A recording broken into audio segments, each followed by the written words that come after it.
The invitation had arrived 6 weeks ago, embossed with gold lettering. Rachel Chin and Marcus Wellington request your presence at their engagement celebration. I'd almost declined. 3 years of family gatherings where Rachel introduced me as my sister who does freelance work had worn thin. But Mom had called personally, her voice carrying that particular blend of hope and desperation. Please come, Maya. It would mean so much to Rachel. To all of us. So here I was, standing in the marble-floored ballroom of the Fairmont Hotel, wearing a simple black dress from Nordstrom Rack, surrounded by Rachel's wealthy friends in their designer everything. Rachel spotted me immediately. She was radiant in a cream-colored cocktail dress, her engagement ring catching the light, a 3-carat diamond that Marcus had apparently proposed with on a yacht in the Mediterranean. She'd posted 17 Instagram stories about it. Paya. She air-kissed both my cheeks. You made it. I wasn't sure you'd come. Wouldn't miss it, I said. Let me introduce you around. She grabbed my arm and steered me toward a cluster of women holding champagne flutes. Everyone, this is my sister Maya. Maya, these are my sorority sisters from Stanford. Jennifer, Amanda, and Courtney. Nice to meet you, I said. Maya's the artistic one in the family, Rachel explained with that particular tone that made artistic sound like a polite word for unemployed. She does freelance work. Oh, how interesting, Jennifer said in a voice that meant the opposite. What kind of freelance work? Content strategy and consulting, I said simply. So like social media posts? Amanda asked. Something like that. Rachel's fiancé Marcus appeared, drink in hand, looking every bit the investment banker he was. You must be the famous Maya. Rachel's told me so much about you. All good things, I hope. Of course. He smiled, but his eyes were already assessing me. My off-the-rack dress, my practical shoes, my lack of expensive jewelry. I could see him mentally filing me under Rachel's less successful sister. Rachel mentioned you work from home. That must be nice. Very flexible. It has its advantages, I agreed. Marcus just made VP at Goldman Sachs, Rachel interjected proudly. Youngest in his division. Congratulations, I said genuinely. The conversation drifted to Marcus's promotion, then to their wedding plans. A destination ceremony in Tuscany, naturally. I sipped my champagne and smiled at appropriate moments, playing the role I'd perfected over the years. The supportive younger sister who was happy for Rachel's success even if her own life was somewhat directionless. Mom and Dad arrived fashionably late. Dad in his country club blazer. Mom in pearls that probably cost more than my monthly rent. They made their rounds, greeting Rachel's future in-laws with practiced charm. When they reached me, Mom's smile tightened almost imperceptibly. Maya, darling. That's a nice dress. Is it new? A few months old, I said. Well, it's lovely. Simple. She patted my arm. How's work? Busy, I said. Still doing the freelance thing? Dad asked, and I could hear the unspoken question. When are you going to get a real job? Still doing that, yes. Rachel reappeared with another group of friends. Everyone, this is Maya. My little sister. She's a freelancer. The word had become my identity in the family lexicon. Not Maya the strategist or Maya the consultant. Just Maya the freelancer. Maya the one who never quite figured it out.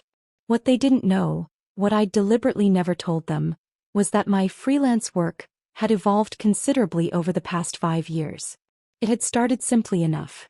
After graduating from Berkeley with a degree in communications, I'd taken a few small consulting gigs while figuring out my next move. Social media strategy for local businesses. Content planning for startups.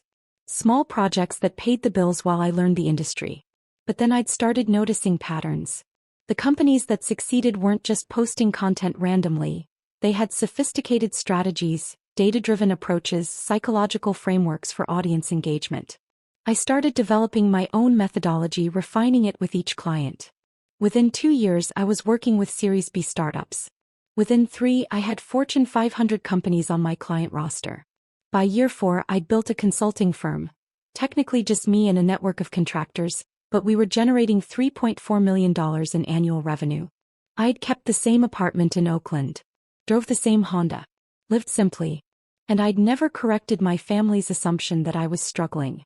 It seemed easier than trying to explain to people who'd already decided who I was.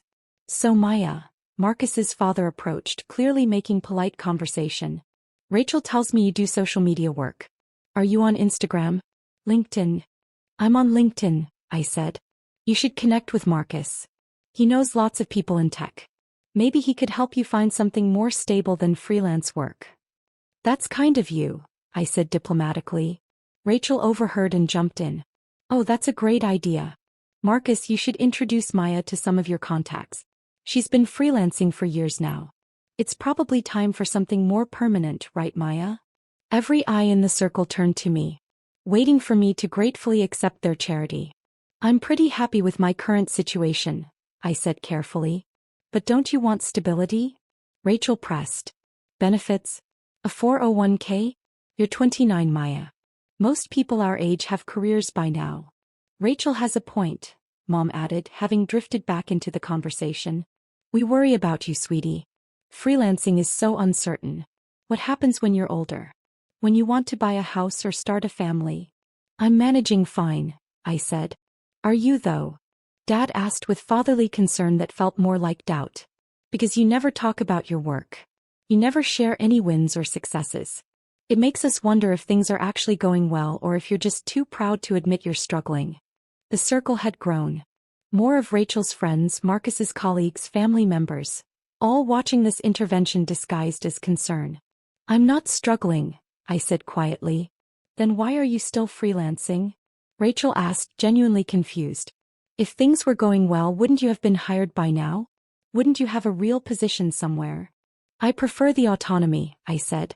Autonomy, Marcus repeated with a slight smile. That's one word for it. Look, Maya, no judgment, but we've all been there. That phase after college where you're trying to figure things out, taking whatever work comes your way. But there comes a time when you need to accept that maybe the dream isn't working out and pivot to something more realistic. What dream? I asked. Whatever it is you're chasing with this freelance thing. The idea that you can make a real living without a traditional career. It's a nice fantasy, but the numbers don't usually work out. Trust me, I see the data every day at Goldman.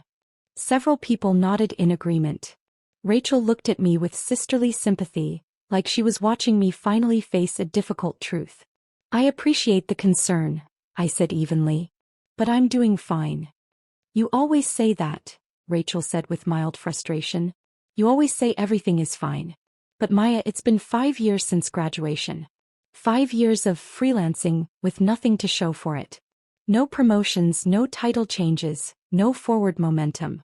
Just the same vague answer every time we ask what you do. Maybe that's because you never actually ask what I do, I pointed out. You ask if I'm still freelancing, and when I say yes, the conversation ends. Because there's nothing to talk about, Dad said bluntly. Freelancing isn't a career, Maya. It's something you do between careers. Unless you're actually successful at it, I said. Are you? Marcus challenged, not unkindly. Because I think if you were really successful, you'd be more eager to share details.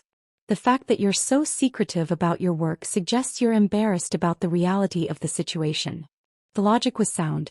From their perspective, I was hiding failure behind vague answers and deflection. I'm not embarrassed, I said. Then tell us, Rachel urged.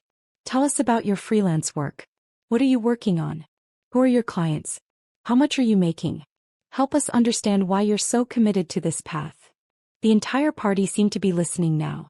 The room had gone quiet, all attention focused on Rachel's struggling little sister who was about to either defend her choices or admit defeat. I opened my mouth to respond when someone's phone chimed loudly in the silence. Oh my God, a voice said from the back of the crowd.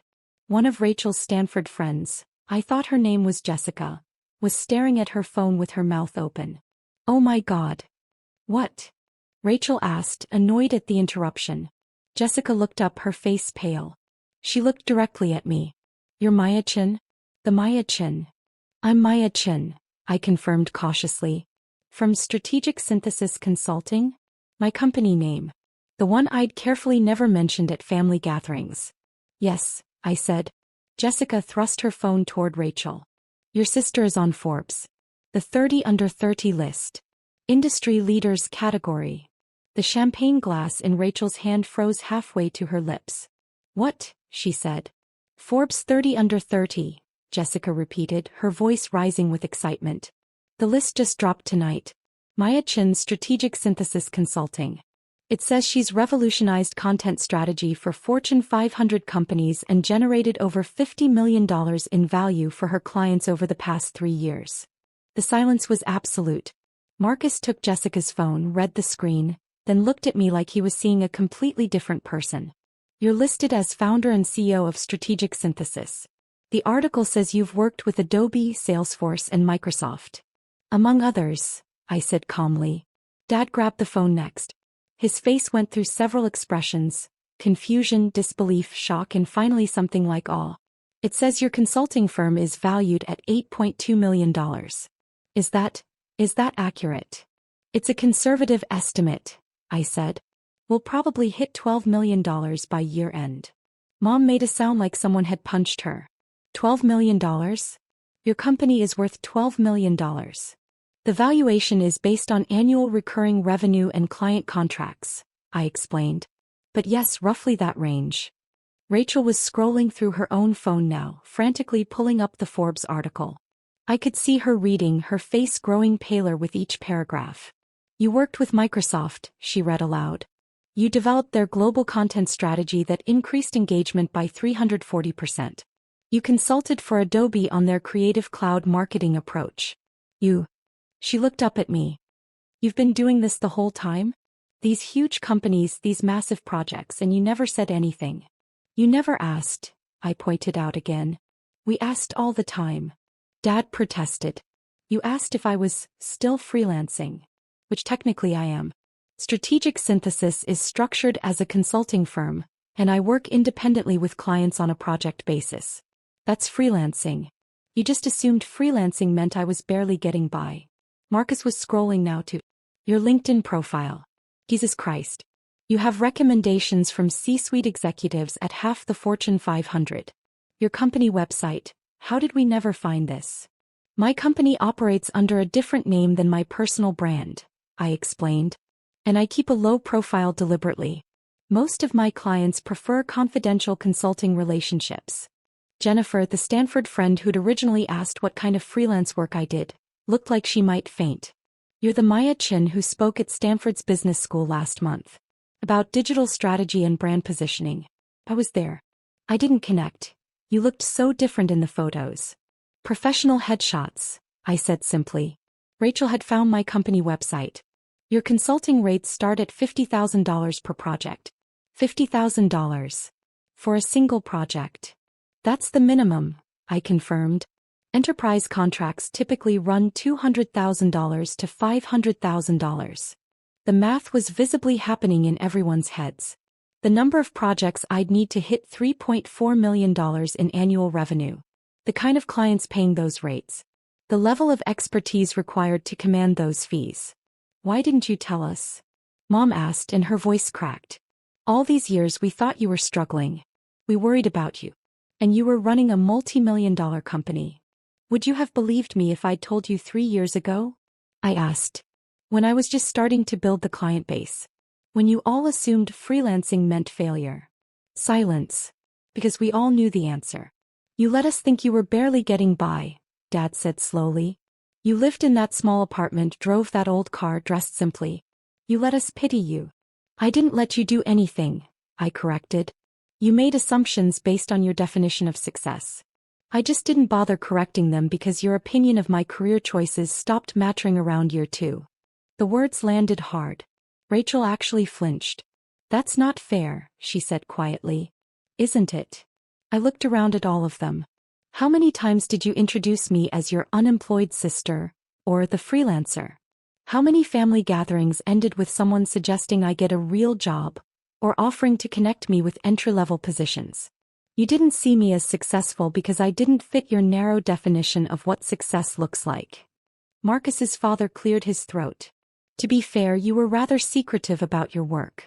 You never shared details or achievements. That naturally led to assumptions. I shared what I was willing to share with people who had already judged me, I said. Every time I mentioned a project or a client, it was met with skepticism or condescension.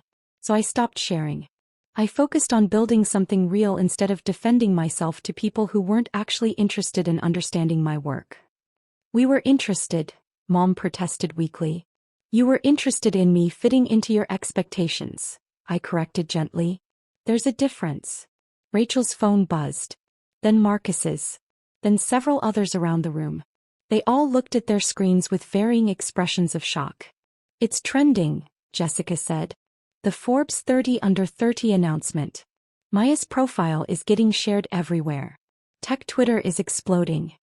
Marcus was reading something on his phone, his expression growing more uncomfortable by the second.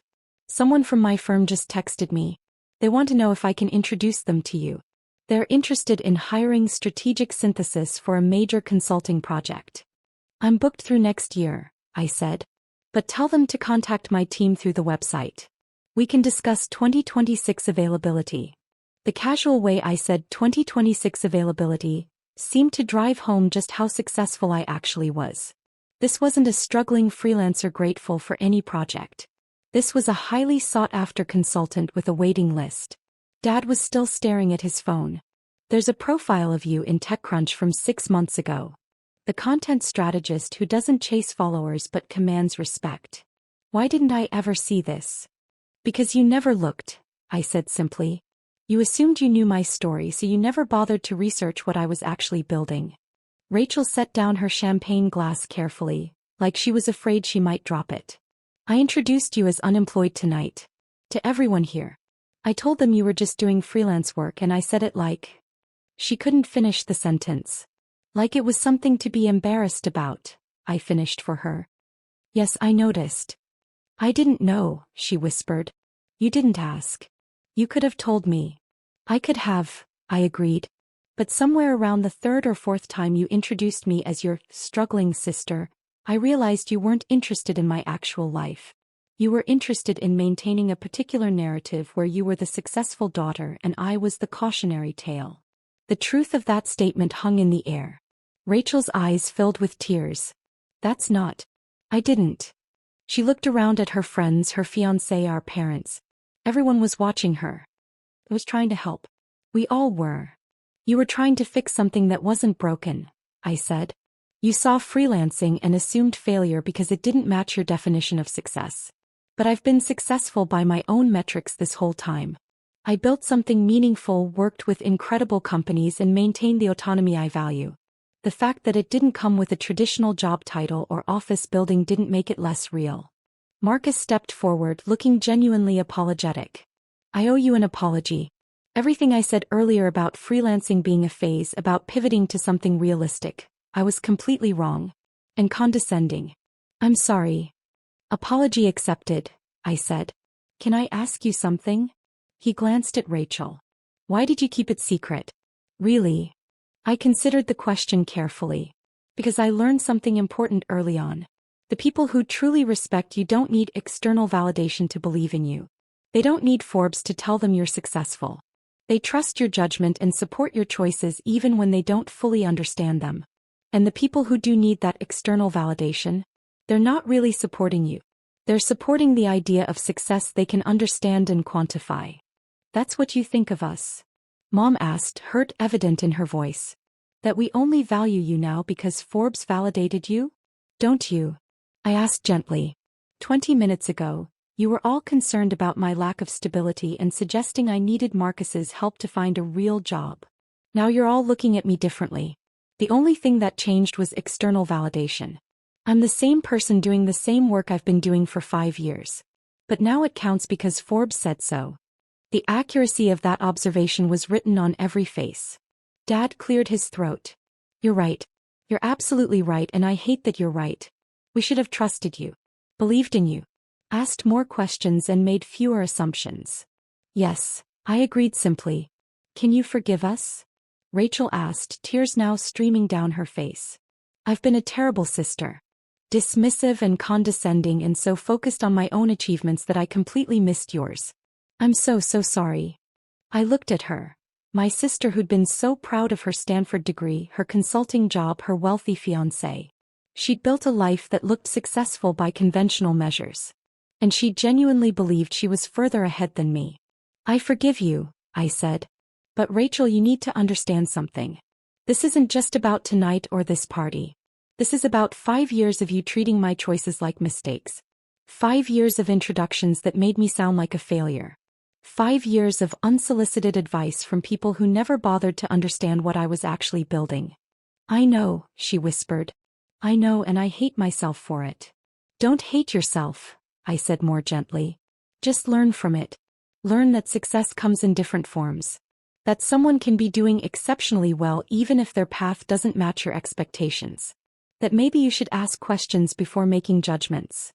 Jessica suddenly spoke up. For what it's worth, I follow your work. I've read several of your articles in Harvard Business Review and Fast Company. I just never made the connection because you don't use photos on your bylines, and your personal social media presence is minimal. I prefer to let the work speak for itself, I said. Well, the work is incredible, Jessica said earnestly. Your framework for authentic brand storytelling changed how I think about marketing strategy. I used your methodology to rebuild our entire content approach at my startup. I'm glad it helped, I said sincerely. Marcus's phone buzzed again. My managing director just texted. He's asking if we can arrange a meeting with you. He says Goldman has been trying to get on your client roster for 2 years. We're in preliminary discussions, I confirmed. Nothing finalized yet. The casual way I mentioned Goldman Sachs, Marcus's own firm, pursuing my services seemed to complete the reversal of our earlier dynamic. He'd been offering to help me find work. His own employer had been chasing me for 2 years. This is surreal, Rachel said, half laughing through her tears. 2 hours ago I was introducing you as my unemployed sister. Now you're on Forbes and Goldman Sachs is trying to hire you. The situation hasn't changed, I pointed out. Only your perception of it. That's what makes it surreal. We were so wrong about everything. Mom had been quietly crying and now she approached me carefully. Can you forgive me too? I've been so worried about you, but I realize now that worry was based on my own limited understanding of what your life could be. I should have trusted that you knew what you were doing. I forgive you, Mom, I said. But I need you to understand that this isn't a happy ending where everything is suddenly fine. You spent 5 years doubting me. That hurt. And it's going to take time for me to trust that you actually respect my choices rather than just being impressed by Forbes' validation. That's fair, she said. More than fair. Dad stepped forward. What can we do? How do we make this right? Start by actually asking about my work, I said. Not, are you still freelancing, but genuine curiosity about what I'm doing, who I'm working with, what challenges I'm facing. Treat me like the expert I've become rather than the struggling graduate you're worried about. We can do that, he promised. And stop assuming that unconventional paths are failures. I added. Just because someone's career doesn't look like yours doesn't mean it's not working. The party had fully stopped now. Everyone was clustered around listening to this unexpected drama. Rachel's engagement celebration had become my impromptu coming out party as a successful entrepreneur. Can I ask you something? Marcus said. Why didn't you ever correct us? Even once. Because I learned that some lessons people need to learn on their own, I said. If I'd told you 3 years ago that I was building a successful consulting firm, you would have smiled politely and still worried behind my back. You needed to be wrong so you could understand the cost of your assumptions. That's harsh, he said. But effective, I countered. Right now, every single person in this room is reconsidering their assumptions about success, career paths, and unconventional choices. That wouldn't have happened if I'd just told you about my achievements. You had to be confronted with your own prejudices to actually change your thinking. Rachel laughed, a slightly hysterical sound. So you've been conducting a long-term experiment in family dynamics? Using us to prove a point. I've been living my life while letting you draw your own conclusions, I said. There's a difference. My phone buzzed. A text from my business partner. Forbes' announcement is blowing up. Website traffic is up 4,000%. Should I start filtering the new client inquiries? I typed back, filter for Fortune 100 only. Everyone else goes on the waiting list. I looked up to find everyone watching me. Work? Dad asked. Client inquiries, I confirmed. The Forbes announcement tends to generate a lot of interest. I bet, Marcus said. Can I ask what your typical project scope looks like? I'm genuinely curious now. So I told him. I explained how strategic synthesis worked with companies to completely rebuild their content strategy from the ground up. How we use data analytics combined with psychological frameworks to create authentic brand narratives. How a typical engagement lasted 6 to 9 months and involved working directly with C-suite executives. And as I talked, I watched their faces change. They were finally seeing me, not their assumptions about me but the actual person I'd become. This is incredible, Jennifer said when I finished. You're doing exactly what I want to be doing in 5 years. Then don't let anyone tell you freelancing isn't a real career, I said.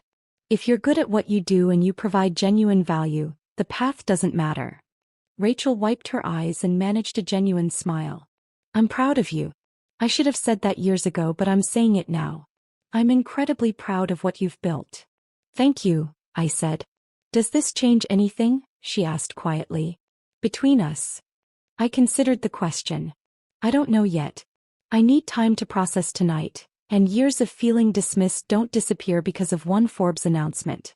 But I'm willing to try rebuilding our relationship on more honest terms. I'd like that, she said. And I promise, no more introducing you as the unemployed sister. How about just introducing me as Maya? I suggested. No qualifiers about my career or success. Just your sister. Just my sister, she repeated. I can do that. The party gradually resumed, but everything had shifted. People approached me with genuine interest now, asking thoughtful questions about my work instead of offering condescending advice. Marcus's colleagues wanted to discuss consulting strategies. Rachel's friends asked about entrepreneurship and building a business. And through it all, I felt a strange mix of vindication and sadness. Vindication because I'd been right to trust my own path. Sadness because it had taken Forbes to make my own family see me clearly. Around midnight, as the party wound down, Rachel found me on the balcony. Thank you for coming tonight, she said. Even though we made it incredibly uncomfortable. You didn't know, I said. But I should have asked. She leaned against the railing beside me. Can I ask you something now? Honestly. Sure. Are you happy? With your work, your life, all of it? I thought about my answer carefully. Yes. I love what I do. I work with fascinating companies on complex problems. I have the autonomy to choose my projects and clients. I make enough money to live comfortably and save for the future. And I built it all myself without compromise. So yes, I'm happy. I'm glad, she said. Really glad. And I'm sorry it took Forbes for me to see it. Me too, I admitted. But maybe that's okay. Maybe we both needed tonight to understand each other better. She smiled. Look at us. Having an actual honest conversation. We should try it more often. Deal, she said. Starting now. Tell me about your work. Really tell me. I want to understand what you've built. So I did. For the first time in 5 years, I told my sister about strategic synthesis, about my clients and projects and challenges. About the methodology I'd developed and the impact I'd had. About the life I'd built that looked nothing like hers but was just as valid. And she listened. Really listened. Without judgment or condescension or concern. Just my sister finally seeing me clearly. When I drove home that night, my phone was full of messages. From clients, colleagues, former classmates who'd seen the Forbes announcement. But the one that mattered most was from Rachel. Thank you for teaching me to ask questions instead of making assumptions. I love you and I'm proud of you. Always was, even if I didn't know it. I smiled and put the phone away. 5 years of doubt, erased by one Forbes article. It wasn't the ending I'd expected. But it was the ending I'd earned.